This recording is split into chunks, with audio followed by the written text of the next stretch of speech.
Philadelphia. Hello.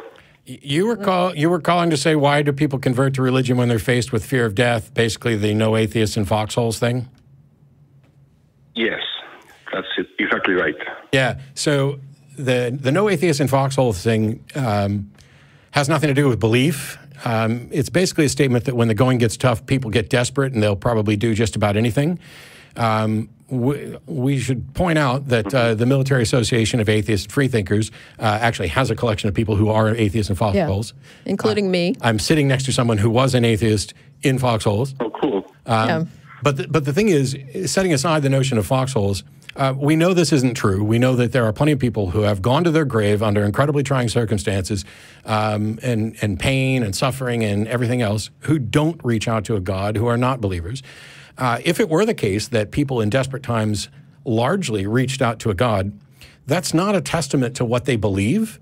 It is a testament to the desperate nature of the situation, and that they realize every action is futile, and so why not take this other futile action? And what they haven't been presented with is the argument against taking that futile action, and that's this. If I'm in a foxhole, and the person on my right is an atheist, and the person on my left is a believer, and the person behind me is somebody who's going to desperately reach out to a God at that moment, I'm sticking closest to the atheist because they're the one that are actually assessing the current actions and trying to figure out the best course of action there rather than hitting their knees and praying. They're the ones that are firing back.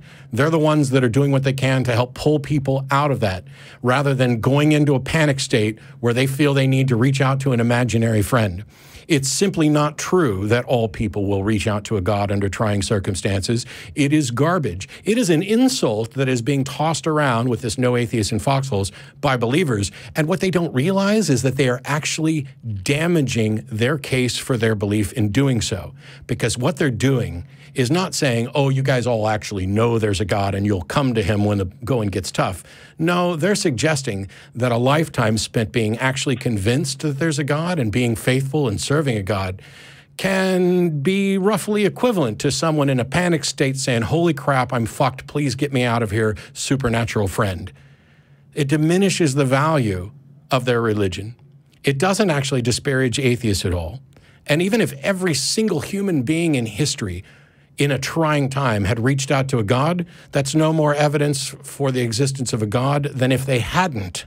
It is utterly and completely irrelevant. It is about human nature.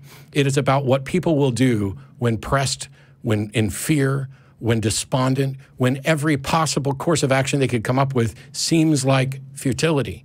It doesn't tell us anything about whether or not there's a God. It doesn't tell us whether or not God belief is reasonable. What it does is it tells us that humans, as we already know, are not always rational. And when things are incredibly difficult, sometimes some people are less rational. Hope that answers your question. We are completely out of time. They're going to be doing Truth Wanted next. Thanks, Jen. Thanks to all the people on the other side of the glass and the people in the booth.